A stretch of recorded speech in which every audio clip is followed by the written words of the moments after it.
Hi, my name is Kayla Brenneman. I'm a realtor here at BONLIFE Real Estate, and today we have some special guests here with us at the office. Hi, my name is Derek Lebon, and I own BONLIFE Real Estate, where we're sitting right now at 302 Glenneyre Street in Laguna Beach, California. And we have two really special guests today. I'm super excited to introduce both of them. We'll start with Assistant City Manager Jeremy Freeman, who is actually one of my close buddies, and we graduated pretty similar years at Laguna Beach High School, so we have a lot of history here. And then our new friend, Mark Orgill, who is the city mayor of Laguna Beach and is super involved with absolutely everything that's going on currently here in town. And that includes the Promenade, right directly behind where we're sitting in our office.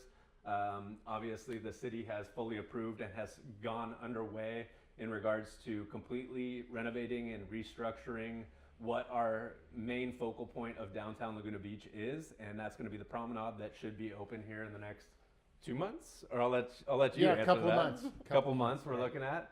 And I mean, we just kind of want to jump right into it with all the changes that are going on, but thank you both for being here with us today. And I guess I'll start with a quick question with Mark. Kind of, what was the initial stages of this process? I know you were involved to a certain extent with the majority of it. You have a development background, but kind of give us an idea of what it looked like when you approached business owners, the city, and everybody when it came to starting this Sure, project. I'll have Jeremy fill in some of the blanks. I don't, it's been a couple of years now since we actually started the entitlement process and the community outreach. And by the way, thanks for having me. Absolutely. So when I got on council, we started pretty quickly working on the Promenade and kind of getting it reorganized. It all started prior to my being on council when the COVID, they shut down the street and to kind of help out the restaurants and the retailers. So then we decided that to study whether it should be permanent or not. There was a lot of interest in the community for it to be permanent. So we we assembled several groups, community groups. We had the retailers, we had we had architect group, we had a community group. We had to at least had 6 different groups, community groups, and we met with each group several times just to get we kept the groups relatively small just so we can make sure we heard all the voices. And at the same time, we were working with SWA. They're a design group here in town. And we got all the input from the residents and the different ad hoc groups, pulled that information in, developed the plan, took it to Planning Commission and the City Council. And then from there, we went to Coastal. It did get appealed to Coastal. We went to Coastal. And Coastal, actually, it was a very interesting meeting. They're a tough bunch, right? Yeah. And they were actually quite impressed. And we did work with Coastal, and we contacted them early on in the process just to make sure that, we were, working collaboratively and all on the same page, right? And when we did get to Coastal, I went to the meeting up here. I can't remember the city that was in, Calabasas, I believe. And they were very impressed. We got all the coastal commissioners voted in favor of it. Coastal staff spoke very highly of it. We have a great trolley program in town, right, to move people around. We have some interesting parking strategies with some remote parking, and staff does such a great job with always kind of massaging our parking options and how to where to put people, right. So they came back with glowing, comments from Coastal. We got passed, and here we are today. We hired. Now it's unusual as well, the effort that we've gone to. And Jeremy can pipe in a little bit because I won't get it all completely accurate. But we have a construction manager. We of course have the contractor. We still have SWAs heavily involved. And who else? Who else is part of the team, Jeremy? We have our city engineer, assistant city engineers. Right. Just a number. And the project manager, the company that's managing the project, actually has a person on staff that the retailers and tenants, the restaurant tenants, can reach out to and communicate with. Jeremy's also put together a very comprehensive website so people can track the progress, and we use it as a mean which to communicate. And it does have all the history of the project, all of the various phases and documentation that we went through. Right. So we've really gone, above and beyond, to really communicate with the community and make sure that information is available and just make sure that we're as transparent as possible. Right. Do you think this would all be possible if COVID didn't strike and the temporary parklets came about? Because I feel like that ended up being a turning point for some sort of change here. Laguna, we move slow. Yeah, oh, yeah, we know. And I've been in town for over 40 years, and I was talking to a gentleman just the other day, and a couple weeks ago, and he reminded me, he said, you know, Mark, we talked about this in the 80s, you know, and he excuse me, he's involved with a local, let's call it environmental group, and he said back then they actually were lobbying for it because, really? you know, it's a social place, it's a place for people to gather. Now, there are some folks that, you know, were opposed to it, and they thought that it was pro-tourism. I look at it differently. I spend a lot of time down here. I see people that I wouldn't normally see. You know, I'd go 5, 10 years without even seeing them. Sure. Now I get to see them constantly. Yeah. I mean, I just, you know, the number of people that it's brought down into the core downtown, Yeah. those of us who live here, are there tourists? Of course there are. Yeah. You know, there are some tourists, but you know, even being around that energy, you know, the tourist energy, that you know, it's a powerful energy, and people are having a good time, and they're so impressed with our community and the town that we're so lucky to have inherited and live in, right? Absolutely, yeah. And so it's nice to see and feel that enthusiasm, you Yeah, know, no doubt. for people. So I really enjoyed it when it was temporary, and I really, you know, obviously it's going to be great when it's permanent. Yeah, I mean, it's going to definitely be a beautiful focal point for town, which I think Laguna really was lacking. I mean, Yeah. I guess you could argue that it was Forest Avenue, but when it was parking, the 48 parking spots, it was a nightmare. I mean, at least from what I remember driving down, trying to find a parking spot there, it was so challenging.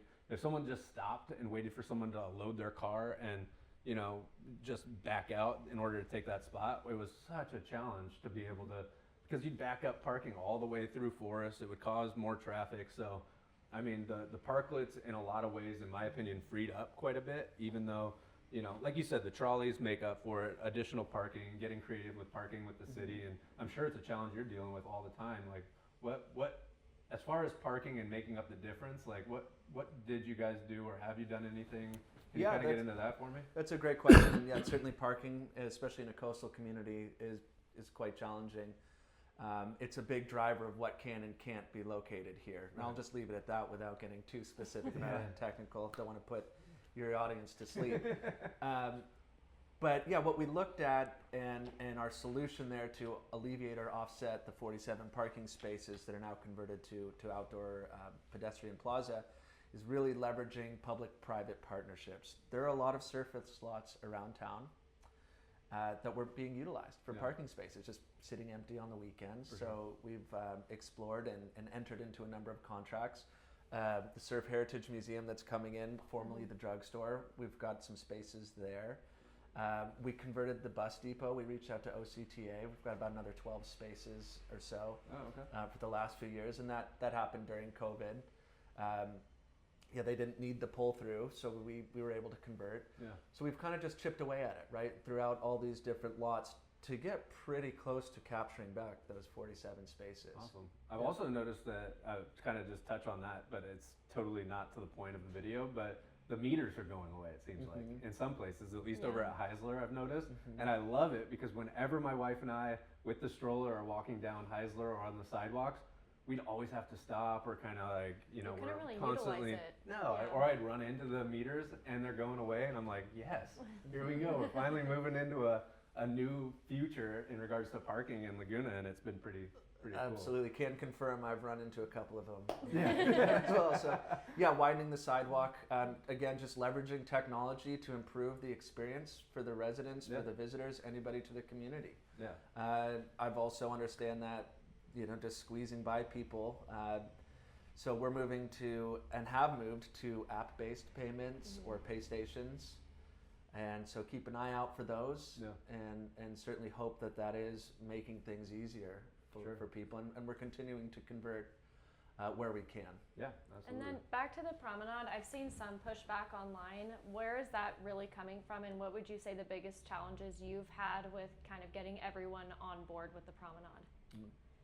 We do have pushback online, and I certainly understand folks and their concern about losing what we have and the parts of what make Laguna special. And I think that the concern is really born out of that. And, but if you look at historically with Laguna, we do go through these periods of time where we do move forward, and there is change that make what we have even better, right? So look at Main Beach, look at Heisler Park, okay, Treasure Island Park. And so it's just hard to really kind of, accept as it's happening. And then afterwards, I think people will be quite pleased. In 5 years from now, I think people will really realize that it's quite an asset, and they're happy that we've done it. If you go back, I'm looking over here on the wall of Forest Avenue. I have several pictures of Forest Avenue back in the day, right? I mean, if you go back far enough, it was a dirt street, right? So things do evolve, and the question is, how do we, continue to evolve and, evolve the town to where it really serves the community. And the way it was designed earlier, it was really there to service the automobile. The way I look at it now, it's here to serve people, right? It's a place for people to gather and be together. So we do continue to evolve, and I think that people will get adapted to it. And that's where the concern comes from, just people that want to keep it Traditional frozen in time. Laguna, But we did, I will say, out of everything that I've been involved with since I've been on council, the number of people that supported it outweighed the people that opposed it. Now, of course, they're very usually vocal online. But it certainly seems like the business owners down here, for the most part, are in favor of it as well. There's very few that I've run into that have pushed back on it. Yeah, and whenever there's an infrastructure project, surrounding businesses get concerned because of the disruption, right, to day to day. I mean, not long ago, remember, we were doing the sidewalk improvements down Coast Highway, and it had to, go in front of all of the various stores and businesses, and that was disruptive.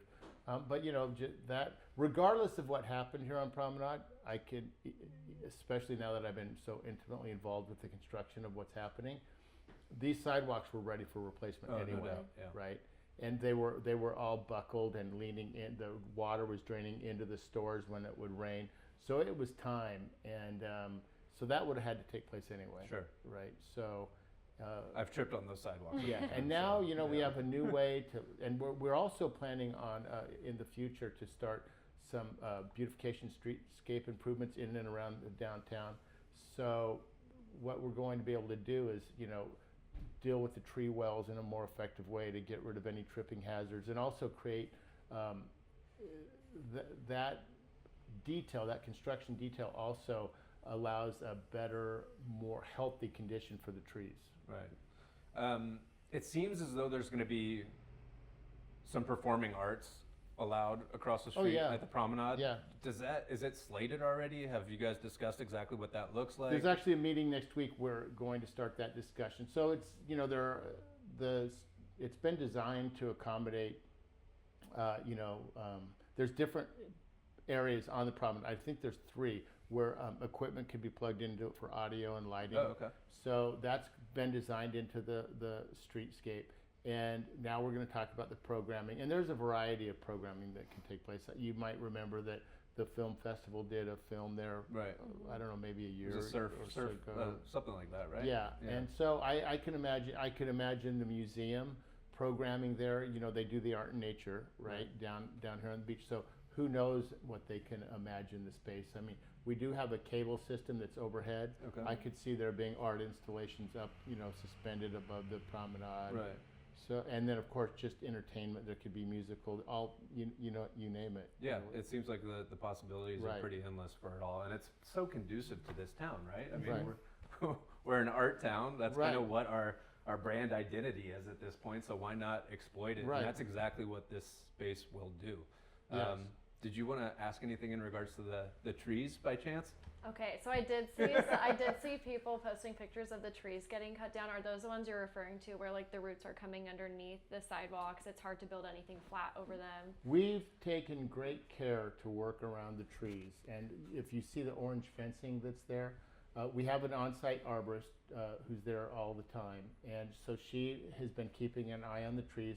She established a perimeter. What that means is anybody that goes within that orange perimeter had to work by hand. Now, after they moved the concrete and the asphalt and they pulled it back, they did extract, vacuum up some of the soil, and to better examine those roots. We did find that there was a lot of fungus in and around some of the roots. There was actually a tree on the weekend that just was on its own, fell down. It was a huge tree. It went across the street, fell down, hit a piece of heavy equipment, and dinged the roof really bad.